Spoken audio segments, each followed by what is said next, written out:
Hey, everybody. It is your favorite digital mentors, Carrie and Ed from Stand Up Retail. And we are back actually with a new kind of episode that we're pretty excited to share with you guys. We're actually launching some podcasts that involve guests and interviews from leadership that cover some really relevant topics today.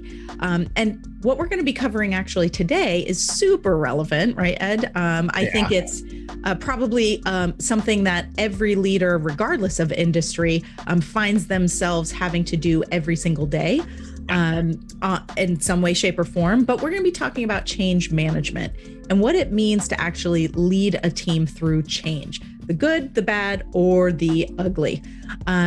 Today, we actually have a guest who works for an organization going through good change. So that's great to hear. But, most leaders probably feel like the change they have to help their teams navigate through is not good change. It's bad change.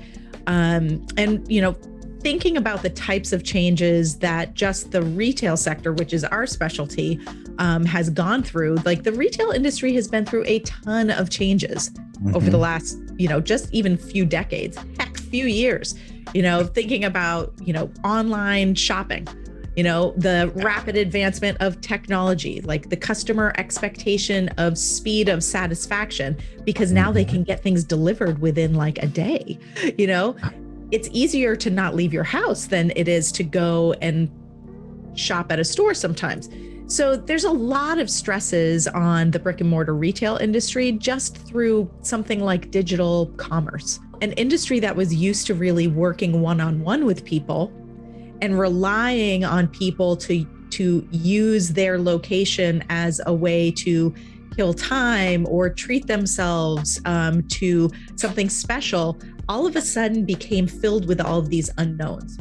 And all of those unknowns really weighed heavily on the people who worked within the physical locations, not just the leadership, but also, their teams underneath the leadership, even down to the person who probably worked only 4 hours a week. They worried, is my job secure? Customers aren't coming in as often as they did. Is my store going to stay open? What if they don't need me anymore? And those stresses really can become overwhelming, particularly to leaders who are trying to help navigate an entire team who might be feeling those feelings to the other side of the change. Even thinking about the pandemic, like that came on so quick that there were major changes that had to happen, in a moment. They shut down entire stores while an organization tried to figure out, how are we going to reopen? Are we able to reopen? Will customers come back? Do we need as much merchandise if that's going to be the case? Should we focus more on online selling and the digital side of our business and not so much on the stores? So again, the stress of having to go through not even those changes. Think about all the safety protocols that ended up having to go into place, based on governmental regulations and, the CDC. So managers these days or leaders these days have to take their teams through some pretty intense changes, right, Ed? Yeah, it's really. Yeah, it's a lot. Honestly, and to your point, it can be exhausting and overwhelming for anyone that works in these industries, that are leading teams, because, now they have to deal with this constant change, and, they're dealing with change management and how it's actually become one of their primary roles in probably feels like the primary role. Exactly. And and not for anything, they're dealing with this along with still dealing with the conventional success metrics that they have to drive, like driving sales and customer experience. These are the things that they get reviewed on annually. Change management was not one of them. So today, we're going to tackle that topic of change management, and can be a major cause of anxiety, dissatisfaction, Yep. Burnout is a common one for leaders within this industry. But one of the other things about change management is that it's not always about the bad part of the business. There are some businesses that saw growth, and not just simple growth, but rapid growth and expansion during this time. Yeah. You know what I mean? Yeah. And It's like the same stresses, because it's really about the skill of being able to take your team through big changes. Right. Versus, Exactly. If they're bad changes or good changes, like the stress is almost the exact same. Yeah, it's exactly the same. I mean, when you think about it, some of these industries like, home improvement, home goods, home furnishings, even the remote technologies, because people are now working home remotely. So some of these industries, they saw rapid mass growth, and you had managers or leaders that were dealing with smaller teams, because they don't have the same amount of teams, or there's someone trying to manage a team remotely, and it's completely different. Yeah. So you're dealing with this change management process of trying to get through this process and still be successful. Yeah. So we're happy that, we have a guest today that we're going to welcome to our podcast to talk through some of these types of challenges that, as a leader themselves, they're seeing big change. And even though the big change is a good change, it's still a rapid expansion growth. We're going to discuss some of the tips and habits that can help leaders out and guide them through these changes. Yeah, I think it's a very relevant topic, and let's get right to the interview. Yeah.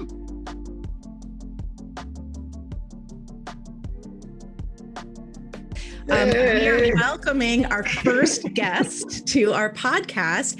It is Miss Joyce Foskin. Welcome, Hi. Joyce. Welcome, Joyce. We're Thank so you for excited. having me. Yeah, we're so excited to have you. And I've had the personal pleasure of working with Joyce for over 5 years in the role that I had previous to becoming a digital mentor. And she was a leader who worked on a team in a location that I led. And but rather than me go on about how awesome she is, Joyce, why don't you tell everyone just a little bit about your history in retail, your history in leadership, and tell us what you think your leadership specialty is. What skill you feel you're the strongest at?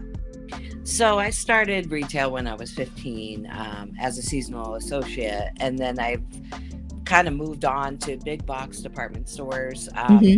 Started at a department lead and moved up to the highest ranking of a sales manager.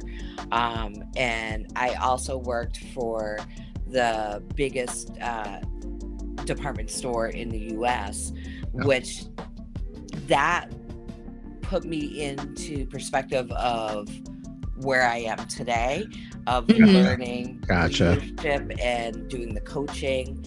My specialty is coaching and behavioral based.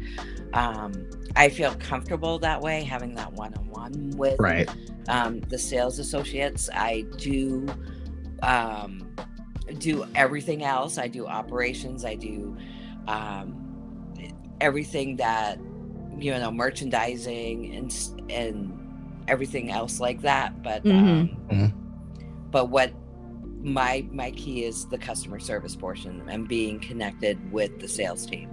I always had that draw to the sales team and making sure that they are providing the best customer experience. So I will 100% agree that is Joyce's specialty and her strong suit. Her soft skills are second to none. And when I had the pleasure of working with Joyce, she always drove the best customer metrics. The customers really got the type of experience and became returning customers and actually would look for members of her team because she had developed them with the right mindset to put the customer first, but also to be extremely professional and make people feel like family at the same time. But one of the things that Joyce does really, really well is she connects with her direct reports differently. She's That's an awesome. extremely Yeah. empathetic leader and understands each person on her team. And what she was very, very good at and was able to see the results from quicker than a lot of other leaders was that she was able to kind of personalize her coaching.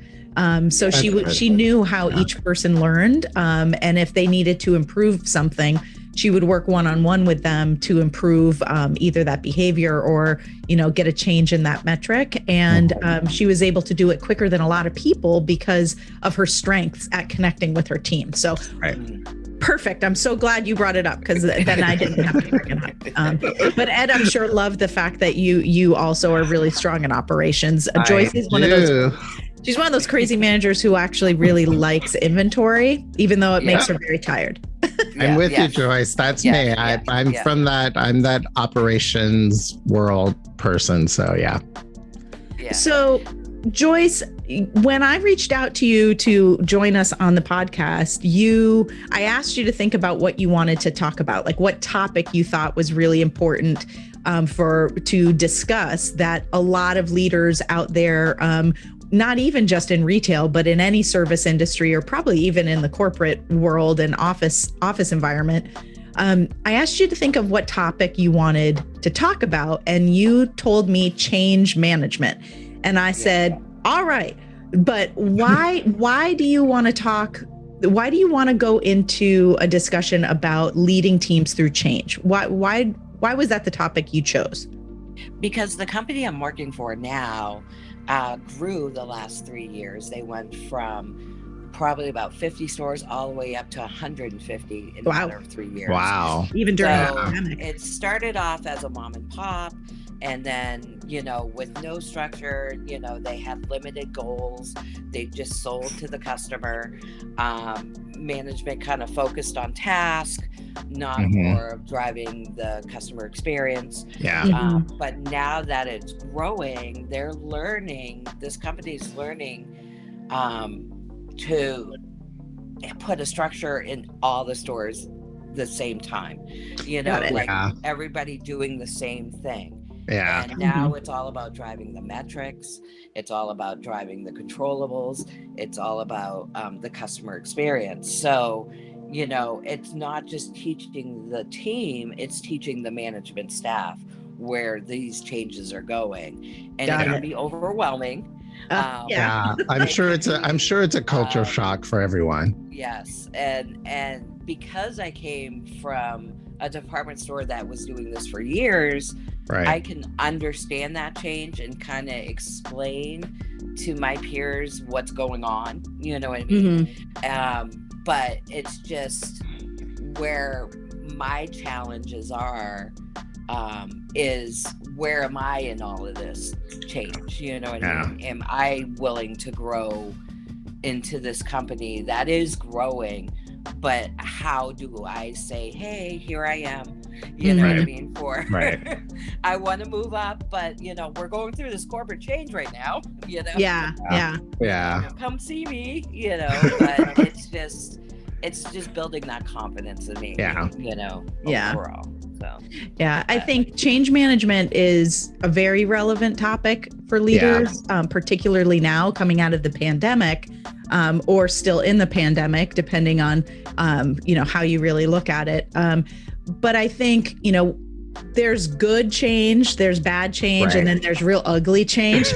And I think when we ask, I think Ed's going to have you take us through a couple of things in a second, but when we asked you about this topic, the things we discussed before coming in to record this are relevant for not just leaders who are going through good change. Like what your company is going through is very good change. You're having rapid growth. Everyone's making more money. But with that, you're not probably adding a lot of new staff.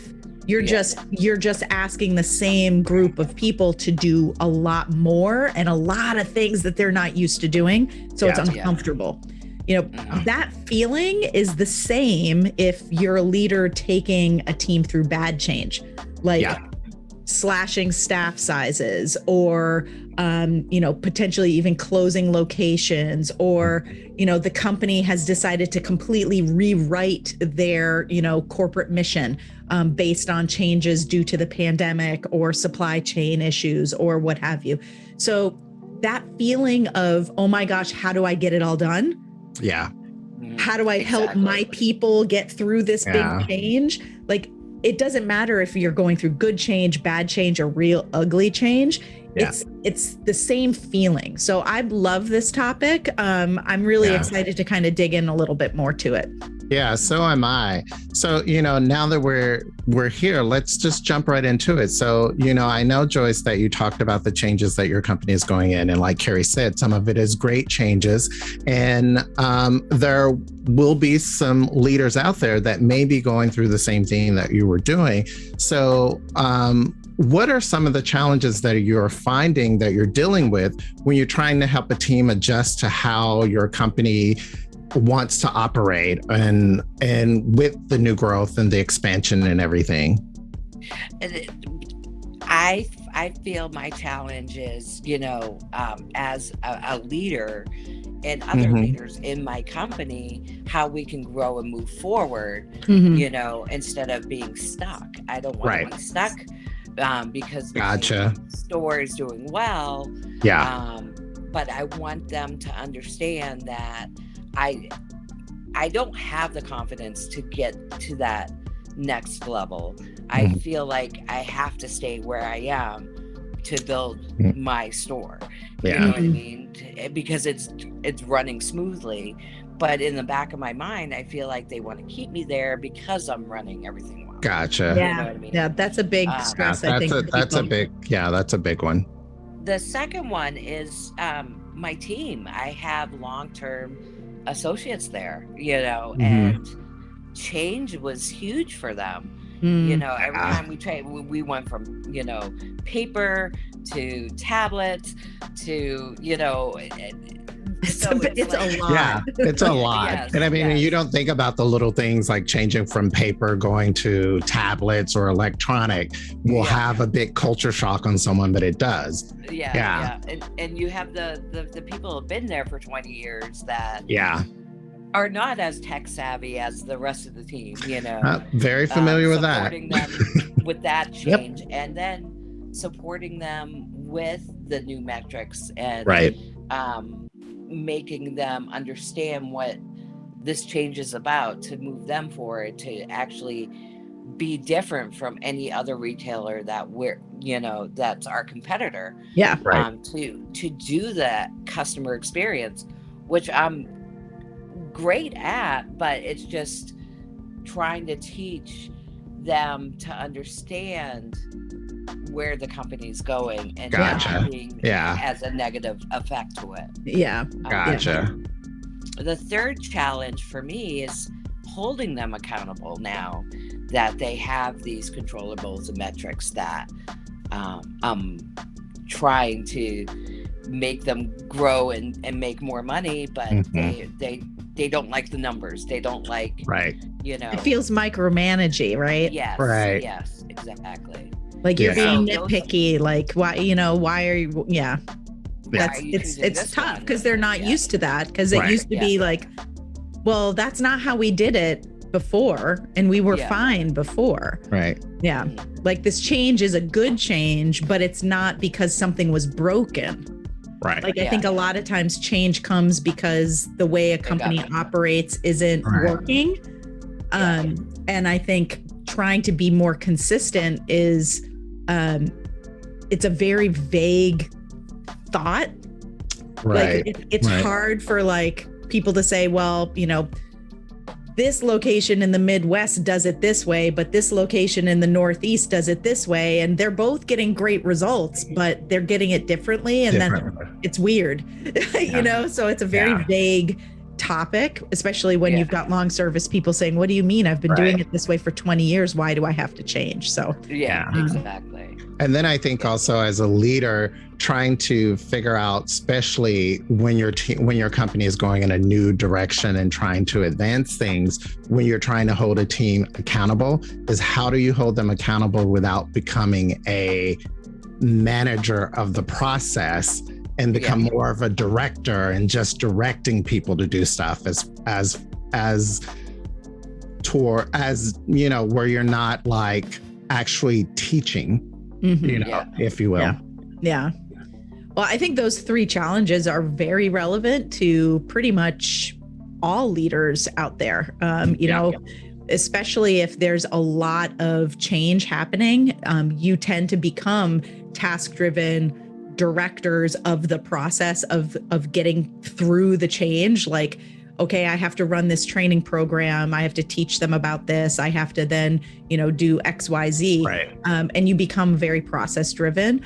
But in that process, you do lose sight of yourself a lot of times because you're focused on the task versus, you know, the talent.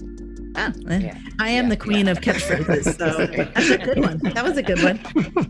All right, so let's just dig right in. Challenge number one, like, what are some things that we can do? Like, what do you think, Ed?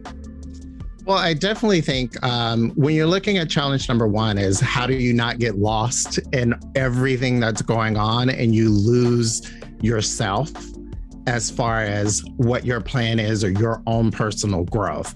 So I would definitely say is that this is the part where you make sure that your efforts and you yourself is being seen. You need to be your own best advocate and advocate for yourself when it comes to whether it's visits, whether it's, you know, to your boss or, you know, to your boss's boss or 3 times up that. You want to always make sure that you're visible, but you also want to make your intentions known. Yeah. Everyone needs to know that Joyce loves doing what she does and she likes where she is, but Joyce also has a plan for herself.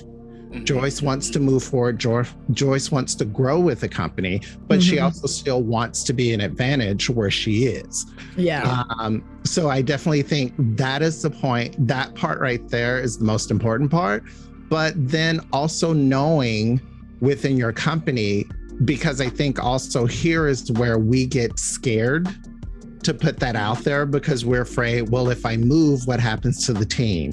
What would it look like if I leave? Will they stop doing all the good stuff that I spent all the time will they leave? Putting in there? Or will they leave? Yeah. So I think that you start thinking about those things a lot. But I think that first of all, if your team is bought into you and your plan, then it's important that you find out what is the succession plan. It's okay to ask your boss, you know, if I do grow and I do move forward, what's next? You know, who moves into my place? What does that look like? How do I prepare my team that's performing well for the succession that we have planned? And if there's not a succession, how do I help with that succession? Is that succession plan, is it internally or is it externally from another location?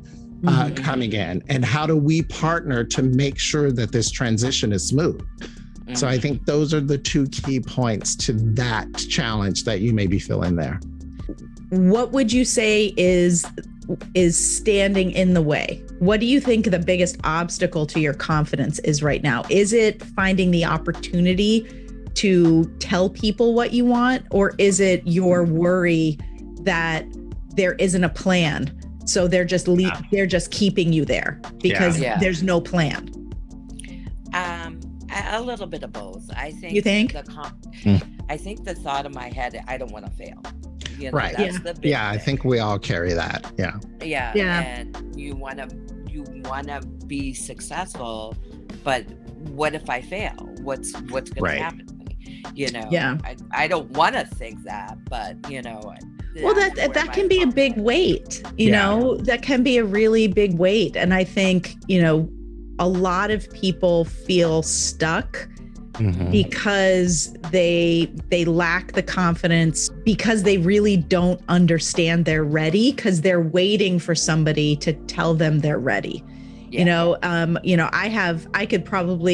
I would need two hands to count the number of people that I approached who didn't think they were ready, but who were ready, who didn't have the confidence, but I saw something. Right. When you're in a company that actually is going through a major change, a lot of times the people up above you don't have time to find that spark. Yeah. So that's what happens, I think, when people feel stuck, is that, nobody's tapped you on the shoulder yet. So you worry that means you're not ready. Yeah. I'm here to kind of tell you that that's not the case. But the confidence that to get to that next level really has to come from you being your own best advocate, and also being, I think, a little vulnerable in saying, these are my strengths. This is what I currently do. I feel like I could step right into another location. And yes, I'd need to learn some things, but I think I could do a really good job. What do you think? That last little question, what do you think? Those 4 words are really scary to ask, right? Because you worry that someone's going to say, well, you don't do this, you don't do this, you don't do this, you don't do this. And you're like, but nobody told me I had to. So I think we have to kind of take our development into our own hands. We got to take back some of that control, particularly after the pandemic, where so few people are doing so much. They don't have time to notice the little things, like we used to. So, but I think, oh, go ahead, Karen. No, go. I'm done. Well, I was going to say, I think going back to your point about being vulnerable, you need to have that vulnerability, and you also need to be comfortable in the fact that, you know what, you might fail. But if you do fail, be comfortable in the failure and learn from it. Yeah. And that will make you better and move on. Yeah. I've got up, brushed myself off, and exactly. And that's, I think that's, and that's how you should look at the next challenge. When you move forward, know that there are going to be times where you may slip or whatever, but you're going to learn from it, you're going to brush it off, and you're going to move on. Yeah. So challenge number 2, you said, was how do I actually take all of this newness and roll it out to my people in a way that it makes sense and that they can understand and that they see the big picture. I think you mentioned the fact that you were good at each of the individual things, teaching each of the individual things, but maybe linking it all back to what the company was really trying to accomplish was a struggle. So let's just kind of talk about that. I mean, I think we both worked for a company that had a ton of systems in place and protocols and processes. All 3 of us worked for the same organization, just in different locations. And, I think some of us would argue that they had too many processes in place, and that we sometimes process gets overcomplicated. And I think that might be some of what you might be worried about, is that you're like, I remember doing this before and it was a challenge, and I think my biggest tip on being able to do that effectively is make sure that you really understand the end goal, the big end goal. And I think you brought it up, that you will be different than any of your competitors. And it gives you an advantage in the marketplace. But you also said, what's in it for your team? And I think by showing them the big picture, but taking the big picture and relating it back to how it's going to help them either make more money or have a longer career or have more job stability or be guaranteed that their job's not in jeopardy. Like being able to find the why it's important to them for the big picture, not just like if you sell an extra, few extended warranty plans, you're going to make more commission, like taking that and showing how it's relevant to each person is right in your wheelhouse. Right. I know it's a challenge, but I think it's something that, empathetic leaders like yourself are really strong at, is understanding what's important to each person. And it just means that you need to figure out, how do I explain it the right way to this person? And to do that, you have to have a system. Yeah. Especially if you're rolling out 5 new metrics and all of this new reporting and a new development plan. And I have to have different touch bases. Like as the senior leader in a location, regardless of what your title is, if you're a senior leader and you lead people, you have to be confident in whatever system is there, that it makes sense so that you can execute it with confidence. Because when you execute it with confidence, the people who see you doing that automatically trust it. Yeah, exactly. That's the key. I think that if you believe in the system and you understand how the system works and you've taken the time to study and know exactly where it is that the company is going in this new direction, and you're able to articulate that to your team, the comfort level of where they are comes down. It starts to even out, because they're like, okay, well, Joyce is comfortable with it. She thinks this is a good thing. And because your team trusts in you, they'll trust in what it is that you're trying to relay to them as far as a new structure or a new organization that your company is laying down. Yeah. I think prioritizing is key, Exactly. You know what your strengths are, so you're automatically going to be comfortable in those strengths. But I think if you have 5 new metrics and 5 different processes and, different touch bases and using different forms or what have you, like, just because the company itself is making consistent changes and trying to get everybody on the same page does not mean that you can't personalize how you roll it out to your team. Right. Because every team is different, every leader is different, every location is different. The end goal has to be the same, but how you prioritize or the system that you make to roll it out, you may opt to say, I'm going to tackle these 3 things first. Right. And then go into these 2. Which might be different than someone else. The end goal is the same, but, I think, time management and prioritization, in addition to making that kind of system so it makes sense for your team, are probably the quickest tips that I could think of. I mean, Joyce, do you think if you had a really, like, you're big in organization, like she loves inventory. So you're good at organizing things. Do you think that the system that you have now could use some tweaking to make it more effective for your team? I think so. I mean, I don't want to be, just writing things down. I want to be more one-on-one, especially with learning what it's a teaching and a learning moment. Like when I'm coaching somebody, is this going to work? What is going to work with this person? What is going to work with that person? Is it successful? Take those away and add it to my next team. You know what I mean? And kind of move that way. Yeah, you have to do some initial teaching before you can actually hold people accountable, because otherwise you're working on the assumption that everyone has the same skill level. Which, as any leader will tell you, not everybody, like, they might say, yes, I understand what you mean, but they might do it 10 different ways. Fold this shirt.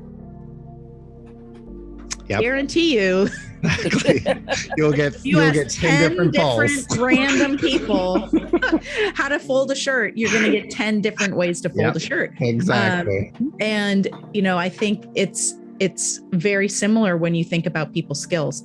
So, but you brought up accountability, and I think that was that her third topic? That was the third topic. You wanted to talk about how holding a team accountable to a new structure without it being negative or destructive. So, I think with this one, the tip that I would have for you is definitely, to your point, is you want to take each individual person, and because you're going to know their strengths and weaknesses after you've gone through assessing and making yourself confident with what it is that you're going to teach this team, or the new structure that you're going to roll out to this team, is that now you need to factor in,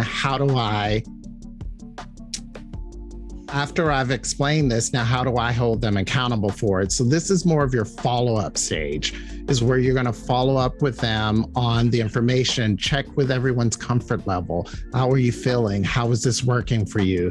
Do you understand the process of what we're going through? Take their feedback. This becomes like that listening stage. This is easily that trap that, a lot of leaders fall into, because they get caught up in all the change themselves and also trying not to lose themselves in it, that they become very directorial, as I said earlier, and they become more of managers of the process as opposed to being leaders through the process.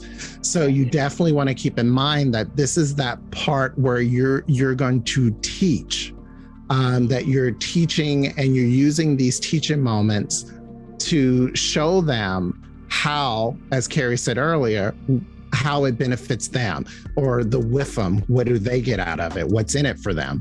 And when it comes to that, this is the important part, because you want to keep them invested. So this is the part where you don't want to lose them. You don't want to lose their belief in it. And so following up with them is definitely key to this part.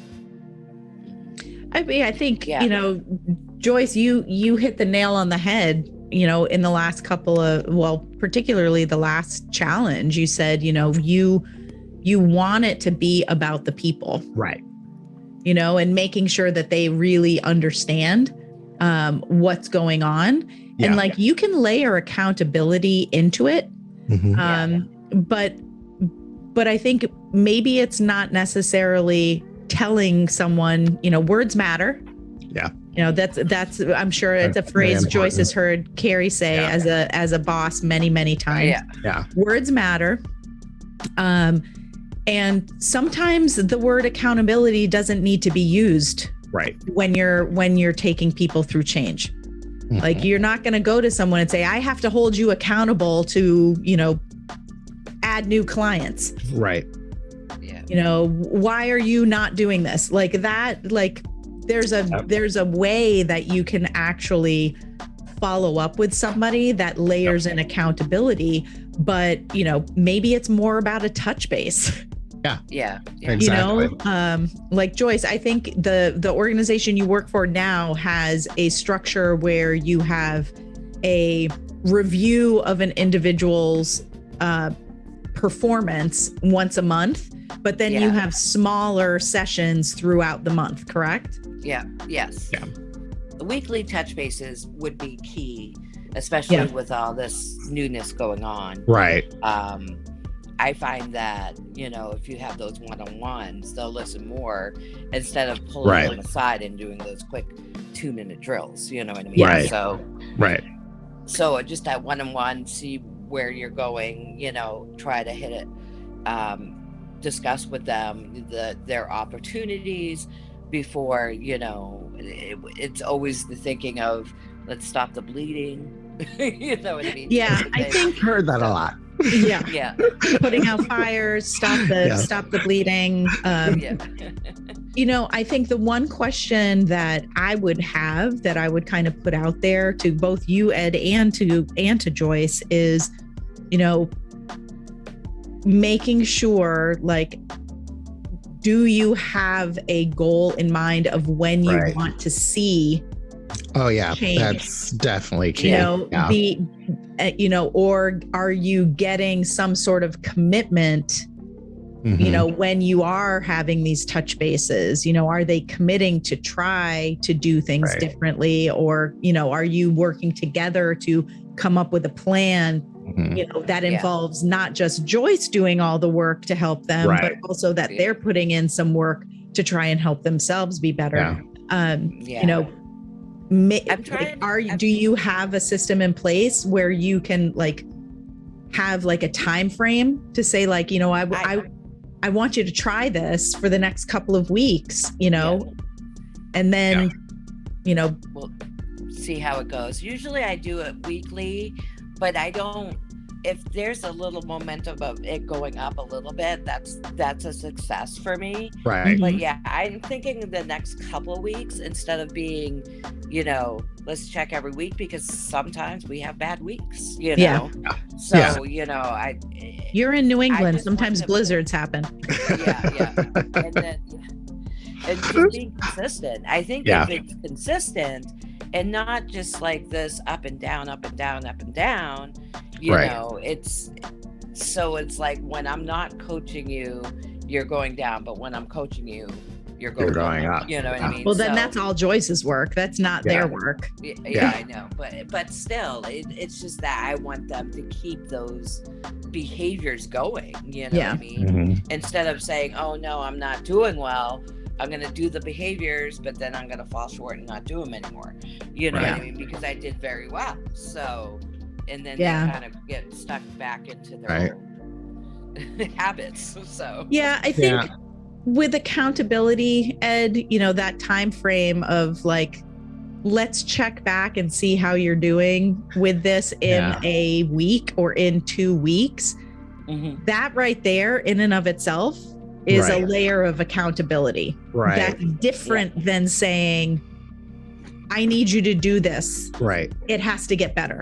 That's a negative type of accountability versus let's check back and see. You're giving somebody the opportunity. And when you say, hey, I've watched you for the last couple of weeks.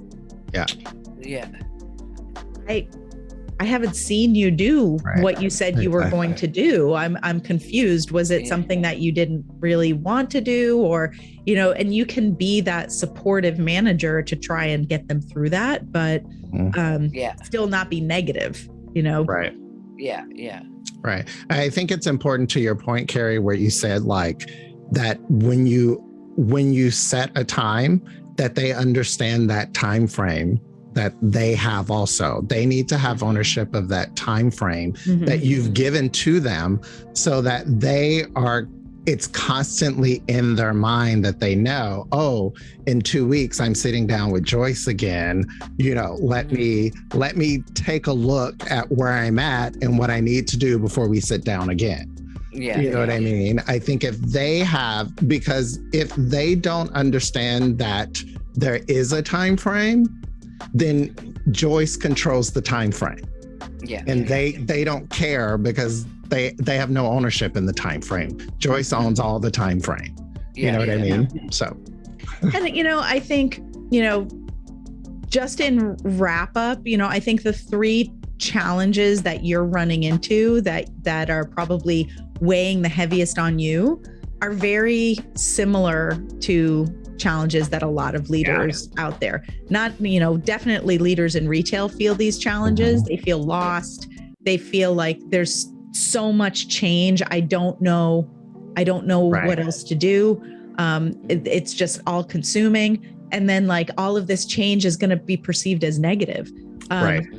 Joyce, what would you say the top 2 takeaways are for you today after discussing your challenges? And, being an advocate for myself is a big takeaway. I never thought of going forward. I always waited for that tap on the shoulder.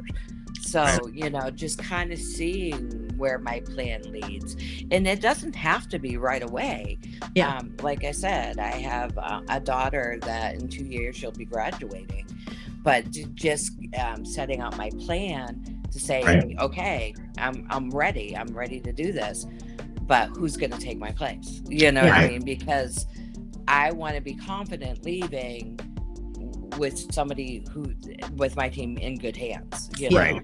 I think that taking away that worry automatically builds your confidence, knowing that there's a plan. And if there isn't, helping to create a plan, to create one.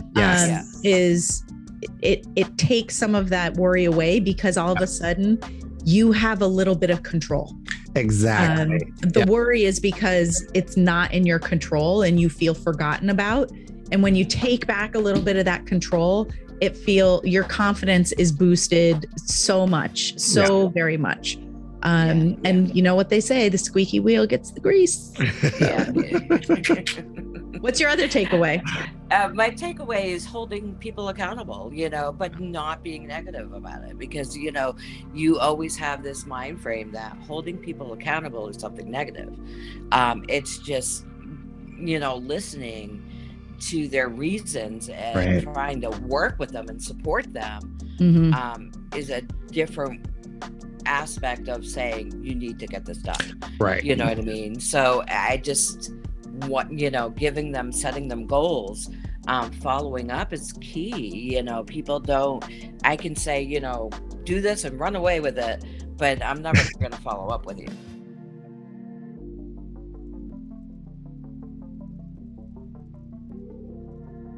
I think, you know, Ed, her two key takeaways are both amazing. Yeah, totally. They're both real good. So I think, you know, in closing, for new leaders or struggling leaders or any sort of a leader who's taking a team through change, you know, don't forget about yourself.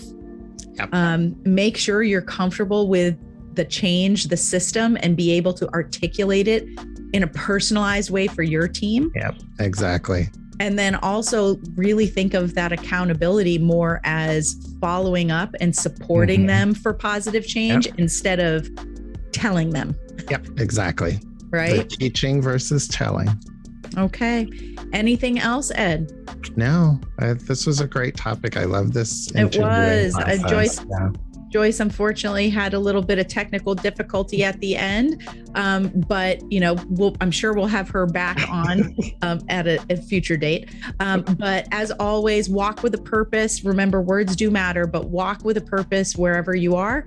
And this is Carrie and Ed from Stand Up Retail signing off. Bye, guys. Bye, guys.